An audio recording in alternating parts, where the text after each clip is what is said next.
C'était une nuit qui aurait dû rester silencieuse. À la frontière sud-est du Burkina Faso, l'horloge avait déjà dépassé minuit lorsque le calme fut brisé par un bourdonnement étrange. Dans l'obscurité, la lueur de drones sans pilote apparut tournoyant au-dessus comme des yeux vigilants. Quelques instants plus tard, un convoi de véhicules dont la mission demeurait inconnue et la cargaison mystérieuse fut frappé avec une précision chirurgicale.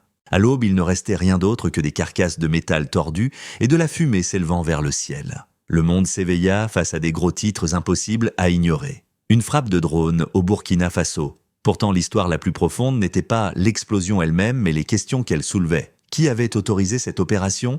S'agissait-il d'un acte souverain de défense, d'un avertissement discret, ou du premier signe que les nations africaines ne suivent plus les anciennes règles ? Pendant des décennies, le monopole de la guerre par drone appartenait aux grandes puissances mondiales soutenues par des budgets de plusieurs milliards de dollars. Mais ici, dans ce que beaucoup considéraient comme un État périphérique d'Afrique, une technologie avancée venait d'être utilisée d'une manière qui força même Washington, Paris et Londres à prêter attention. Ce n'était pas simplement une frappe. C'était un message, une déclaration affirmant que l'Afrique entre dans une nouvelle ère où l'autonomie se défend non seulement avec des mots, mais aussi avec des outils autrefois jugés réservés à l'Occident. Alors, il faut se demander, était-ce le premier coup d'une nouvelle redistribution des forces ou bien un avertissement mystérieux destiné à déstabiliser l'ancien ordre ? Le silence après la frappe fut brisé non par un démenti, mais par une confirmation. En quelques heures, le bureau du président Ibrahim Traoré admit la vérité. Oui, l'ordre venait du plus haut niveau. Ce n'était pas un accident ni une opération incontrôlée. C'était une démonstration calculée de puissance. Pour la première fois dans l'histoire du Burkina Faso, le monde devait faire face à un dirigeant africain assumant ouvertement la responsabilité d'une frappe de drone. Et ce drone n'était pas une machine ordinaire. Les rapports des services de renseignement l'ont identifié comme un prototype nord-coréen modifié avec des systèmes de navigation russes et adapté pour être commandé à travers l'AES, le nouveau réseau africain de sécurité commune qui relie le Burkina Faso, le Mali et le Niger. En d'autres termes, ce n'était pas seulement une question de matériel, c'était la preuve d'une alliance multipolaire en pleine montée en puissance. L'Afrique, longtemps considérée comme un champ de bataille pour les technologies des autres, venait soudain de devenir un innovateur dans leur utilisation. Pourtant, le véritable choc est venu de l'enquête menée sur le site de l'explosion. Ce qui restait du mystérieux convoi révélait des couches d'intrigues inattendues. Parmi les débris se trouvèrent des fragments de fusils fabriqués aux États-Unis, des radios cryptées, portant des codes de série français et des cartes de couloirs de ressources imprimées en anglais. Plus surprenant encore, les équipes médico-légales ont découvert des plaques d'identité militaire liées à des agents nigérians soulevant des interrogations sur une possible infiltration ou manipulation des voisins régionaux. La piste financière ne fit qu'approfondir le mystère. Les transactions liées à la logistique du convoi pointaient vers des sociétés écrans enregistrées à Londres, à Paris et à Abu Dhabi. Les analystes estimaient que ces entreprises avaient déplacé plus de 75 millions de dollars en seulement 6 mois, des fonds probablement destinés à des campagnes de déstabilisation. 2 noms de code revenaient sans cesse dans les documents retrouvés, Falcon Hand et DC Handler. Personne ne pouvait dire avec certitude ce qu'ils signifiaient, mais dans les cercles diplomatiques, certains murmuraient qu'ils étaient liés à des réseaux clandestins opérant bien au-delà des frontières africaines. Pour le public burkinabé, cette révélation fut à la fois une confirmation et une source d'inquiétude. D'un côté, la frappe décisive de Traoré fut saluée comme la preuve que leur nation ne resterait plus passive face aux ingérences étrangères. De l'autre, elle confirmait leurs pires craintes, mercenaires, intérêts multinationaux et puissances occultes complotaient contre la souveraineté de l'Afrique. Dans les capitales occidentales, le ton était bien différent. Les analystes débattaient pour savoir s'il s'agissait d'une provocation imprudente ou d'un coup de maître en matière de dissuasion. Les marchés financiers réagirent avec prudence et les investisseurs du secteur énergétique avertissaient discrètement que si de telles frappes venaient à se multiplier, des milliards de dollars de contrats à travers le Sahel pourraient être menacés. Alors, il faut se demander, cette frappe de drone était-elle un simple message unique destiné à protéger la souveraineté du Burkina Faso, ou bien le premier chapitre d'une nouvelle ère où les États africains utilisent la puissance technologique pour mettre en lumière les zones d'ombre autour d'eux? Le monde était encore sous le choc de la confirmation de la frappe de drone ordonnée par Traoré lorsqu'une nouvelle révélation fit surface. Cette fois, ce n'était pas depuis le champ de bataille, mais depuis les coulisses des rapports de renseignement. À l'intérieur d'une salle sécurisée à Ouagadougou, le conseil de l'AES, réunissant le Burkina Faso, le Mali et le Niger, fut convoqué en urgence. L'atmosphère était électrique tendue et chargé du sentiment que l'histoire s'écrivait en temps réel. Les caméras étaient interdites, les téléphones confisqués, mais une seule phrase qui a fuité de la réunion a capté l'attention du monde entier. « S'ils envoient des fantômes, nous enverrons le tonnerre ». C'était la déclaration de Traoré, un avertissement à ceux qui pensaient que l'Afrique resterait vulnérable face aux mercenaires et au sabotage clandestin. L'urgence n'avait rien de symbolique. Les unités de renseignement avaient intercepté une communication glaçante chiffrée, mais finalement décryptée. Le nom de code était aussi brutal que révélateur. Opération Colonne brisée. 72 heures. La cible, la raffinerie pétrolière de Koudou, au Burkina Faso, une installation évaluée à plus d'1,3 milliard de dollars, et surtout, un symbole d'indépendance économique dans le Sahel. Construite grâce à des partenariats au-delà de la sphère occidentale traditionnelle, Koudou représentait bien plus qu'un complexe industriel d'acier. C'était l'affirmation que l'Afrique pouvait raffiner ses propres ressources, fixer ses propres prix et se libérer des chaînes exploitantes de la dépendance aux carburants importés. Les documents interceptés contenaient bien plus que de vagues menaces. Les images satellites révélaient des convois en formation près de la frontière sud-est, étrangement alignés sur les coordonnées de la raffinerie. Les métadonnées, issues des communications radio, suggéraient une fenêtre d'attaque imminente calculée à l'heure près. La raffinerie devait être paralysée avant son lancement à pleine capacité, un acte de sabotage qui non seulement anéantirait le rêve de souveraineté énergétique du Burkina Faso, mais enverrait aussi un message glaçant à toute nation africaine, osant défier le contrôle extérieur. Face à ces renseignements, la direction de l'AES débattit avec gravité. Certains plaidaient pour une diplomatie discrète, craignant une escalade susceptible de plonger toute la région dans le chaos. Mais pour Traoré, la situation était différente. Pour lui, Koudou n'était pas simplement une infrastructure. C'était la colonne vertébrale d'une nation apprenant à se tenir debout. La laisser briser reviendrait à accepter une dépendance permanente. La décision fut alors rapide et sans compromis. Le convoi identifié comme menace imminente serait neutralisé. Tel était le véritable contexte derrière la frappe de drone. L'opération n'était pas une agression aléatoire, mais un bouclier préventif contre le sabotage. Les véhicules qui se sont volatilisés dans la fumée sous les drones de minuit n'étaient donc pas des commerçants ou des voyageurs, c'étaient des unités armées. Leur cargaison était remplie d'explosifs, leur mission était claire. Protéger Koudou ne consistait pas seulement à défendre une raffinerie, mais à préserver des revenus futurs estimés à 400 millions de dollars par an. Un argent que le Burkina Faso comptait investir dans l'éducation, la santé et la technologie. En termes économiques, la frappe représentait un choix entre perdre des décennies de croissance potentielle ou affronter immédiatement le risque de confrontation. Pourtant, ces révélations soulevaient davantage de questions qu'elles n'apportèrent de réponses. Qui finançait l'opération Colonne brisée? Les documents retraçaient des paiements transitant par des sociétés écrans à Londres, à Paris et à Abu Dhabi. Qui formaient les mercenaires? Les preuves montraient un mélange d'armes fabriquées en Occident et d'opérateurs régionaux, dont des insignes nigérians retrouvés parmi les décombres. Et surtout qui était ce fameux DC Handler, ce nom fantomatique, inscrit dans chaque fichier intercepté? Était-ce le nom de code d'un agent de renseignement étranger ou une référence symbolique à des centres de pouvoir situés bien au-delà des frontières africaines? Pour beaucoup d'Africains, cependant, les détails comptaient si moins que le symbole. Une fois encore, leur continent était pris pour cible, non pas en raison de sa faiblesse, mais à cause de sa force grandissante. La raffinerie représentait la possibilité de briser un cycle où les ressources brutes sont exportées à bas prix, pour ensuite être réimportées à des coûts exorbitants asséchant les budgets nationaux. En frappant le premier, Traoré avait choisi la résistance plutôt que la soumission, la souveraineté plutôt que le silence. Mais c'est là que résidait le paradoxe. Si la frappe de drone défendait l'indépendance nationale, elle attirait aussi le regard de puissants adversaires. Les décideurs occidentaux, ébranlés par l'audace d'un État sahélien, commencèrent à se demander si d'autres gouvernements africains pourraient suivre le même chemin. Les investisseurs internationaux s'inquiétaient du risque politique, tandis que les citoyens africains célébraient un dirigeant prêt à agir. La presse financière mondiale estimait que si de telles stratégies affirmées se répandaient, les entreprises étrangères pourraient perdre entre 100 et 112 milliards de dollars de bénéfices faciles extorqués chaque année au continent africain. Ainsi, les questions demeurent plus vives que jamais. La frappe de Traoré fut-elle un coup de maître en matière de défense préventive ou bien un pari risqué qui invitera encore davantage de tentatives de sabotage? Une petite nation armée de renseignements et de convictions peut-elle tenir tête à des réseaux soutenus par des puissances mondiales? La frappe de minuit avait déjà de quoi choquer, mais la véritable révélation survint après coup lorsque les analystes militaires identifièrent l'arme utilisée. Ce n'était pas un drone acheté sur le marché, ni une plateforme empruntée à des alliés étrangers. C'était quelque chose de bien plus troublant pour l'Occident. Un système développé en secret connu sous le nom de NA7, fruit d'une collaboration discrète entre le Burkina Faso, la Corée du Nord et la Russie. Avec une portée de vol de près de 800 km, le NA7 pouvait pénétrer profondément en territoire hostile tout en restant indétectable jusqu'à ce qu'il soit trop tard. Équipé de missiles thermoguidés et d'ogives à fragmentation avancée, sa capacité de destruction était indéniable.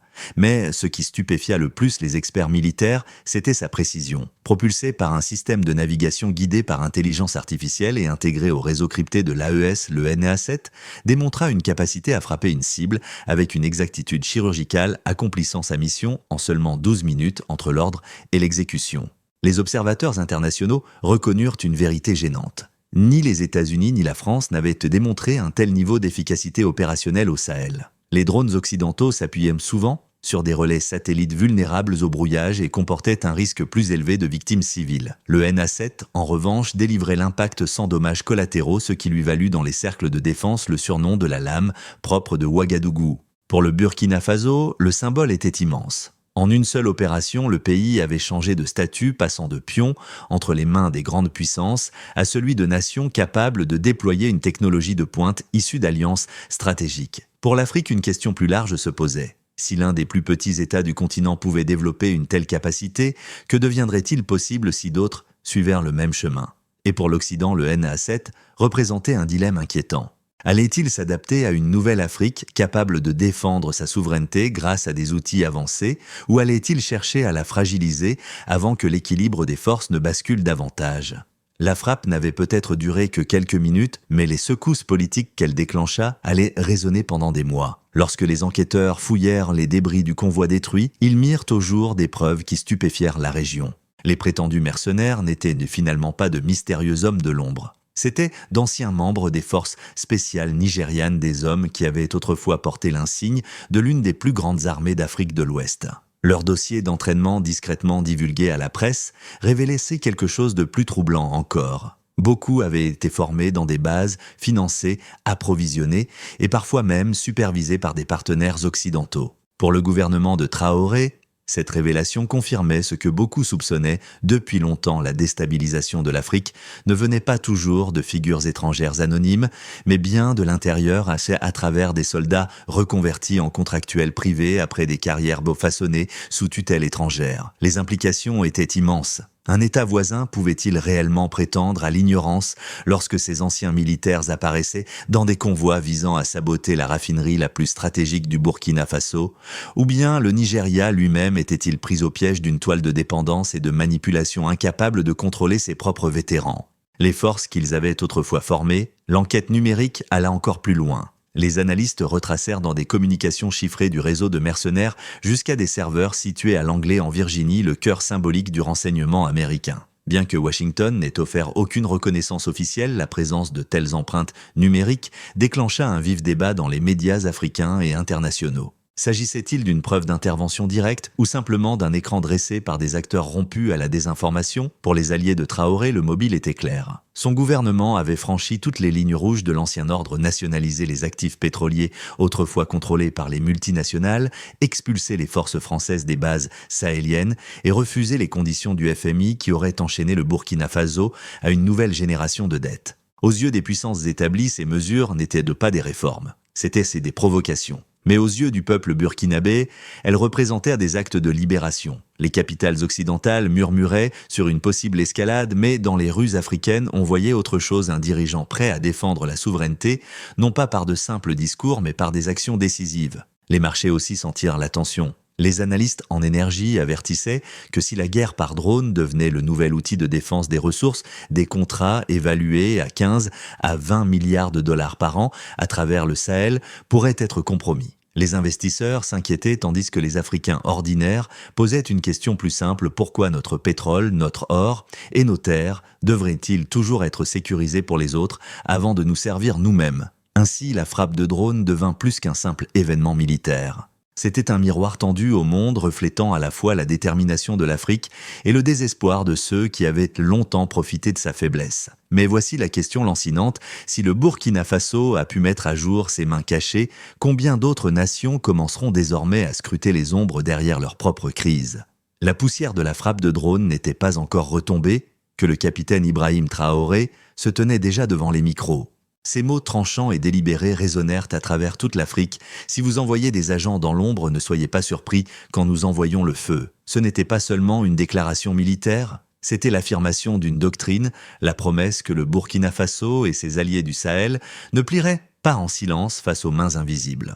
La réaction sur le terrain fut immédiate et électrique. À Ouagadougou, des dizaines de milliers de personnes se rassemblèrent sur la place de l'Indépendance, brandissant des drapeaux et scandant des slogans qui résonnaient bien au-delà de la capitale. Des scènes similaires éclatèrent à Bamako et à Niamey, où les citoyens virent dans la frappe non pas un acte d'imprudence, mais la preuve que leur nation se tenait enfin sur un pied d'égalité avec des puissances qui les avaient longtemps méprisées. Des vendeurs de rue écoulaient des t-shirts floqués de la phrase « Ne touchez pas à la souveraineté » en lettres grasses, tandis que des fresques apparaissaient du jour au lendemain représentant des drones comme des symboles d'autodéfense africaine plutôt que de domination étrangère. L'énergie ne se limitait pas aux rues. Sur les réseaux sociaux, des hashtags tels que « Les Carols ne touchaient pas à la souveraineté » et « Sahel en essor » se mirent à circuler à travers tout le continent, atteignant des millions de personnes en quelques jours. Une vidéo virale sur TikTok montrant des étudiants universitaires à Dakar rejoignant la déclaration de Traoré a accumulé plus de 5,2 millions de vues, tandis qu'un remix de son discours sur des rythmes afrobeat est devenu l'hymne officieux du mouvement. Les analystes ont estimé que cette dynamique en ligne représentait une valeur publicitaire équivalente à près de 40 millions de dollars. Un rappel qu'à l'ère numérique, les récits peuvent devenir aussi puissants que les armes. Encore plus frappant fut le rôle de l'art et de la culture. Des graffeurs à Bamako peignirent dans des murs avec le slogan « La souveraineté n'est pas négociable », tandis que des poètes de spoken word à Néma récitèrent des vers célébrant la résistance au néocolonialisme. Des cinéastes locaux commencèrent à produire de courts-métrages dramatisant la frappe de drone, la présentant comme un moment David contre Goliath, où les nations africaines avaient enfin refusé d'être des pions. La culture devint protestation et la protestation devint unité. Au niveau régional, la frappe déclencha des conversations diplomatiques urgentes. Les dirigeants du bloc AES, Burkina Faso, Mali et Niger publièrent un communiqué conjoint, affirmant que toute attaque contre un membre serait traitée comme une attaque contre tous. Cette déclaration, bien que brève, portait un poids considérable. Elle transforma ce qui aurait pu être perçu comme un pari solitaire en une doctrine régionale de défense collective. Pour l'Union africaine, l'événement posa un dilemme: devait-elle prendre ses distances avec l'audace de Traoré ou l'embrasser comme un nouveau précédent pour l'autonomie continentale? La réaction la plus profonde, cependant, vint des citoyens ordinaires. À travers le Sahel, les jeunes déclarèrent que le temps de l'endurance silencieuse était terminé. Pendant des décennies, ils avaient vu leurs ressources quitter leur sol, tandis que la pauvreté demeurait. Désormais, avec un seul acte de défi, ils se sentaient vus, entendus et justifiés. Le basculement psychologique fut aussi important que la frappe militaire elle-même. Les Africains commencèrent à croire que la souveraineté n'était pas seulement un mot prononcé dans des discours, mais un principe qui méritait d'être défendu par l'action. Pourtant, cette vague de fierté portait une question obsédante: cette unité résisterait-elle lorsque les puissances étrangères riposteraient inévitablement avec des pressions économiques, des sanctions ou des représailles clandestines? Ou bien la solidarité régionale née dans le feu serait-elle assez forte pour remodeler l'avenir de l'Afrique selon ses propres termes? La frappe de drone n'ébranla pas seulement le Sahel, elle secoua aussi les couloirs du pouvoir mondial. À Washington, les responsables publièrent une déclaration soigneusement formulée appelant à la retenue et au dialogue, signalant un malaise sans aller jusqu'à une condamnation ouverte. Paris, en revanche, fut plus tranchant, avertissant que de telles actions représentaient une menace pour la stabilité régionale. L'Union européenne et l'OTAN reprirent ces inquiétudes, présentant l'incident comme l'aube d'une nouvelle vague de chaos en Afrique. Les gros titres de la presse occidentale résonnèrent de formules telles que « l'Afrique en flammes » et « l'imprévisible Traoré », peignant le jeune dirigeant à la fois comme dangereux et défiant. Mais Traoré ne se replia pas dans le silence. Se tenant devant les caméras à Ouagadougou, il répliqua « Vous avez armé les mercenaires. Vous avez allumé la mèche, nous avons riposté ». Ces paroles tranchèrent à travers le bruit des discours diplomatiques et résonnèrent auprès des publics du monde entier. Des extraits de son discours devinrent viraux, circulant sur Twitter, TikTok et YouTube. En moins de 48 heures, un montage de son attitude défiant dépassa les 12 millions de vues avec des commentaires le saluant comme un vrai leader et la voix que l'Afrique attendait. L'effet d'onde fut profond. Pendant des décennies, les dirigeants africains avaient souvent été présentés dans les récits occidentaux comme dépendants ou réduits au silence. Désormais, l'image d'un jeune président se tenant debout face à l'agression clandestine et aux pressions mondiales captura l'imagination bien au-delà du continent. Mais cela soulève la question cruciale, les puissances internationales redoubleront-elles d'efforts pour contenir ce défi? Ou assistons-nous au premier pas vers un monde véritablement multipolaire où l'Afrique affirme ses propres règles? La frappe de drone fut plus qu'un éclair de feu dans la nuit. Elle fut l'étincelle qui alluma un mouvement continental. En quelques jours, les dirigeants du Burkina Faso, du Mali et du Niger se réunirent à Néma pour un sommet d'urgence. L'ordre du jour n'était pas simplement de publier des déclarations ou d'échanger des accusations. Il s'agissait de concevoir un bouclier assez solide pour résister aux tempêtes qu'ils savaient imminentes. De ce sommet émergea ce qui allait bientôt être appelé l'opération bouclier de fer. La déclaration était audacieuse.